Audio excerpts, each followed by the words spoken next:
ED ഇത് അന്വേഷിച്ചിട്ടുണ്ടോയെന്ന് എനിക്കറിയില്ല. ഞാൻ ഈ കാര്യങ്ങളെല്ലാം നിങ്ങളിലൂടെ വെളിപ്പെടുത്തിയിട്ട് ED ഇതുവരെ എന്നെ ബന്ധപ്പെട്ടിട്ടില്ല, എന്നോട് ചോദിച്ചിട്ടില്ല. ED ഒരു സാക്ഷീനെ കാണാണ്ട് ഇനി അവർ എന്നെ സാക്ഷി പട്ടികയിൽ ഉൾപ്പെടുത്തിയിട്ടുണ്ടോ എന്നുള്ളതും അത് നമ്മൾ പരിശോധിച്ചാൽ അറിയുള്ളൂ. എങ്ങനെയാണ് അവരത് കൊടുത്തേക്കണേ, ഏതെല്ലാം നേതാക്കന്മാരെ കണ്ടിട്ടുണ്ട്, ഇനി ആരെങ്കിലും കാണാനുണ്ടോ, ഇനി ഇതെല്ലാം കാണാണ്ട് എങ്ങനെയാണ് ഇവർക്ക് കൊടുക്കാൻ പറ്റിയെന്നുള്ളത് അത് അവരോട് ചോദിച്ചാൽ അറിയുള്ളൂ. ഞാൻ നിങ്ങളോട് പറഞ്ഞ കാര്യങ്ങളെല്ലാം സത്യമായിട്ടുള്ള രീതിയിൽ അത് അതുപോലെ തന്നെ നിലനിൽക്കുന്നു.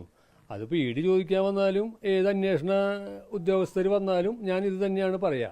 ഞാൻ കണ്ട കാര്യം, ഓഫീസിൽ ഇത്രയും ചാക്ക് കെട്ടുകളിൽ പണം വന്നിട്ട് ഇത് ED ഒന്ന് അന്വേഷിക്കാൻ പോലും ഇവർക്ക് ഒഴിവില്ല എന്നുണ്ടെങ്കിൽ എന്ത് അന്വേഷണ ടീമാണ് ഇവർ, എന്ത് അന്വേഷണമാണ് ഇവർ നടത്തുന്നത് ED? അത് ശരിയല്ലല്ലോ. ആര് ചെയ്തതായാലും ഇതിപ്പോൾ വ്യക്തമായിട്ട് നിങ്ങൾക്ക് മനസ്സിലാവുമല്ലോ. കാരണം പാർട്ടിയുടെ നേതാക്കന്മാരെ സംരക്ഷിക്കാൻ വേണ്ടിയിട്ടാണ് ED ഇതിങ്ങനെ കൊടുത്തിട്ടുണ്ടാവുക. അല്ലാണ്ട് ഇപ്പോൾ അല്ലെങ്കിൽ ഒന്ന് അന്വേഷണം നടത്തിയിട്ട് യുക്തമായ തീരുമാനം EDക്ക് എടുക്കാം. ഒരു വിവരങ്ങളും അന്വേഷിക്കാതെ വെറുതെ പോയിട്ട് അവർ കുറ്റപത്രം സമർപ്പിച്ചു എന്ന് പറഞ്ഞു കഴിഞ്ഞാൽ അതെല്ലാം ഒരു അന്വേഷണ ടീമിനോടുള്ള ഒരു വിശ്വാസതയെ ചോദ്യം ചെയ്യുന്ന രീതിയിലാണ് എനിക്ക് മനസ്സിലാക്കാൻ സാധിക്കുന്നത്.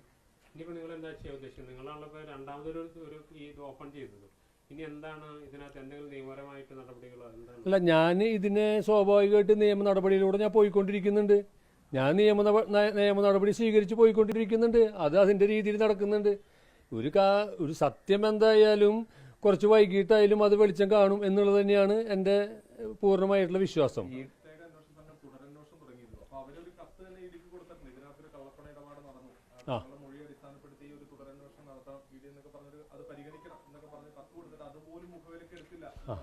അതാണ് EDയും ഈ അന്വേഷണ ടീമും തമ്മിലുള്ള വ്യത്യാസങ്ങൾ.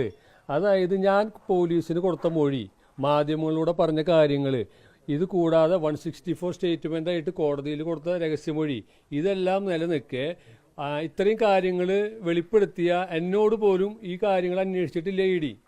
പോലീസ് കറക്റ്റായിട്ട് അവർക്ക് കൊടുത്ത രേഖയിൽ പറഞ്ഞിട്ടുണ്ടെന്ന് പോലീസ് പറഞ്ഞുല്ലോ. കാരണം ഇവിടെ കള്ളപ്പണം വന്നിട്ടുണ്ട്, അത് പറഞ്ഞത് ഞങ്ങളുടെ അന്വേഷണത്തിൽ വന്നിട്ടുണ്ടെന്ന് മനസ്സിലായി. കള്ളപ്പണ ഇടപാടായ കാരണം ED അന്വേഷിക്കണം, അങ്ങനെ പറഞ്ഞിട്ടാണല്ലോ കത്ത് കൊടുത്തിട്ടുള്ളത്. എന്നിട്ട് അത് അന്വേഷിക്കേണ്ട ചുമതല EDക്കാണ്.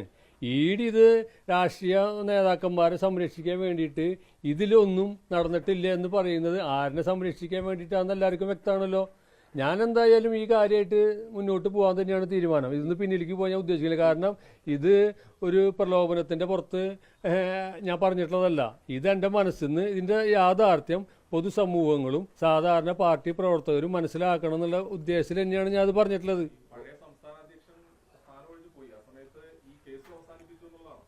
പഴയ സംസ്ഥാന അധ്യക്ഷൻ ഒഴിഞ്ഞു, പുതിയ സംസ്ഥാന അധ്യക്ഷൻ വന്നു.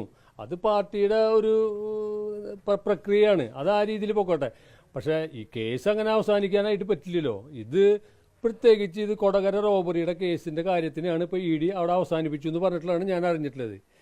അങ്ങനെയാണെന്നുണ്ടെങ്കിൽ എന്തിനാണ് ഈ കൊടകര റോബറി നടന്ന സമയത്ത് ഈ പണം കൊണ്ടുപോയ ആൾ എന്തിനാണ് BJPയുടെ നേതാക്കന്മാരെ ഫോണിൽ ബന്ധപ്പെട്ടത്? എന്തിനാണ് പാർട്ടിയുടെ ജില്ലാ നേതാക്കന്മാർ കൊടകരയിൽ ഈ സംഭവം നടന്ന സമയത്ത് തന്നെ പുലർച്ചയ്ക്ക് തന്നെ അവിടെ എത്തിയത്? എന്തിനാണ്? ഒരു ബന്ധമില്ല, പാർട്ടിയുടെ ആളുകൾക്ക് ബന്ധമില്ലെങ്കിൽ എന്തിനാണ് അവിടെ എത്തിയത്? ഇവർ അതന്വേഷിക്കണ്ടേ? അതെങ്കിലും ജസ്റ്റ് ED അന്വേഷിച്ച് കഴിഞ്ഞാൽ പാർട്ടിയുടെ ആ നേതാക്കന്മാർക്ക് ഇതിൽ ബന്ധമുണ്ടോയെന്ന് അറിയാലോ. ഞാൻ പറഞ്ഞല്ലോ, ഇത് കുറച്ച് പണമല്ലല്ലോ.